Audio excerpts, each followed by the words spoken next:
So in a video last week, I had promised that I would do a video talking about the end game for silver. And what I mean by that is, what is your exit strategy, or what is your goals with silver when you're all done stacking? In other words, let's say that you have finally hit that magical number of silver that you feel comfortable having. What are you going to do with it then? Are you going to sit on it? Are you going to wait for it to hit a certain dollar amount and sell it? Are you going to leave it, to your kids? Are you going to sell it to go on a vacation, buy your dream house, whatever it may be? And we're going to talk about all that today, but first I did want to tell you that my channel is sponsored by SD Bullion, and if you are a new customer to SD Bullion, new customers right now can actually get gold or silver at spot by going to sdbullion.com/new. There will be a link in the description below. So when we talk about endgame, we should really talk about origin stories. In other words, where did you start stacking silver, or for what reason? And my reason is my father, 100%. I miss him very much. God rest his soul. He's been gone a number of years now. But my dad used to always talk to me about, living comfortably, but not always being comfortable. And I think what he meant by that is, if you think about it, like right now, you could wake up and you might have a great job and all of your bills are paid and your family's well taken care of. And then one day you could wake up and that's all gone. Whether you lose your job or you're sick and you can't work anymore, whatever it may be, you can never put yourself in a position where you believe that everything's always going to be okay. And a lot of that, he believed, came, really into full effect when you think about stacking gold and silver, when you think about the economy, when you think about the US dollar. Now, the majority of you know that, I think that the US dollar is incredibly important. I actually did a video on this last week, I believe. And if you want to see that video, you can watch it on my channel whenever you want.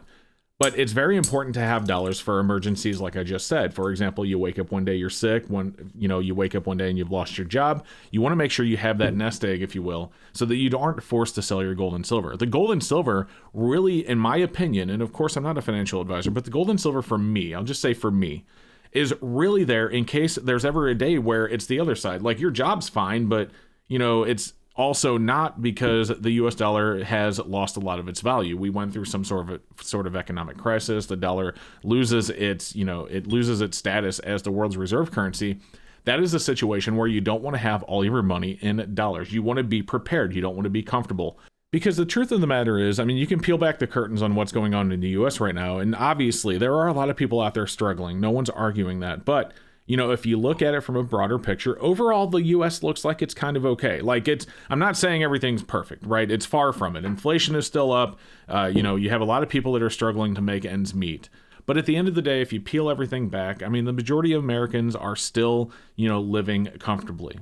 But if we ever get into a situation where our US dollar is no longer a world's reserve currency and the value of it declines incredibly quickly, which it definitely could happen. I'm not saying it will. I'm just saying that it could. You want to make sure you are prepared for that. So that is why I put gold and silver aside. It's basically a hedge against hyperinflation. Inflation as well, really, if you kind of go back to the 60s, we've talked about this before. We've talked about the quarter for a gallon of gas, blah, blah, blah. We've said it 1,000 times. Other channels have said it as well. But silver is, more importantly, a hedge against hyperinflation if we ever do find ourselves in that situation. And a lot of people believe that we are headed there. I see videos all the time from people talking about how they believe we're headed there, talking about how the U.S. is almost $32 trillion in debt, how our deficit is sky high. And if we ever do actually default, if the U.S. government ever actually defaults, we'd be in a lot of trouble. And so you want to make sure you're prepared for that, because it might be comfortable right now, but it may not always be. And so my dad always used to tell me about live comfortably, but don't expect that you will always be comfortable. And that's where gold and silver comes in for me. Now, with all of that said, the end game for me is to hope that we never, ever, ever get there. Because let's be honest, every time you see someone wishing that silver hits $500 an ounce or $1,000 an ounce to get rich, you have to think about the reality that the chances are of gold and silver hitting $500 to $1,000 an ounce in normal trading in our lifetimes is pretty darn slim. However, if it were to hit $500 to $1,000 an ounce, it is a much more likely scenario that what we just talked about happened. Our dollar devalued. And that's not really a world I want to live in. So my end game for silver is to hope that I never actually need it. I really, honest to God, hope that I never actually need any of my silver. I really hope all these people that leave comments saying that stacking silver is a fool's game, I hope you're right. I really do. I hope you are right. I hope that every single ounce of silver and gold that I have is never needed, along with all the other stuff I've talked about that is important: food reserves, water, skills for skills for first aid, etc. Being able to filter your own water, having G and A. We've talked about that before. The YouTube overlords don't like saying those words, but you know what I'm talking about. Being able to defend yourself with G's and A. Making sure that you are prepared for that scenario, and hoping that scenario never comes. So my end game for silver is to never need it. My end game for silver is for all the naysayers to be 100% right.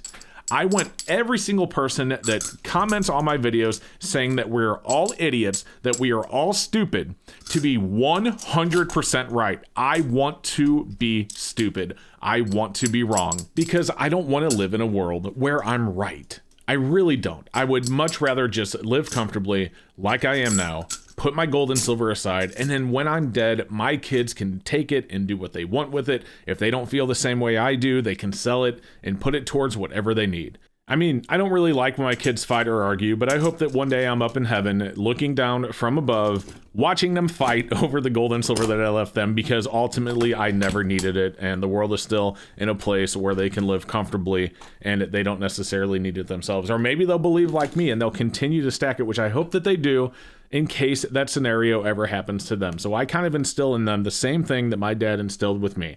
Live comfortably, but don't expect that you are always going to be comfortable. Don't expect that one day you're not going to wake up and lose your job. Don't expect that one day you're not going to wake up and not, come down with some sort of, very, very bad illness or cancer or whatever it may be. And don't expect that you're not going to wake up one day and the US dollar is not going to be in the toilet and the world is going to be in chaos. I mean, it's not something that I want to happen. It's not something that I hope happens, but it's something that I want to prepare for if I'm right. And again, like I already said, I hope I am stupid. I hope every single one of those comments calling us idiots, every single one of the naysayers, guys, leave your comments down below, because I hope you're right. I really do.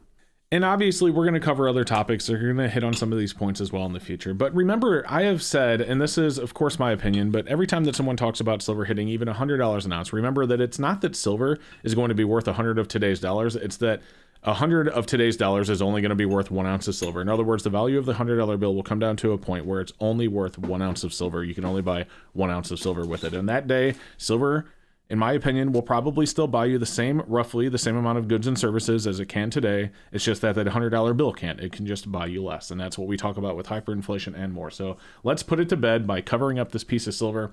And I just want to say thank you so very much for watching my videos. Guys, I hope that you enjoyed this one. I know I've said like 4 times in this video to leave a comment down below for whatever topic it is, but feel free to do so. Like I said before, thank you so very much for being here, supporting the channel. And if you want to see that video where I talked about why cash is still important, I'll put that link right up above. Make sure you go check out that video right now, and we will see you next time.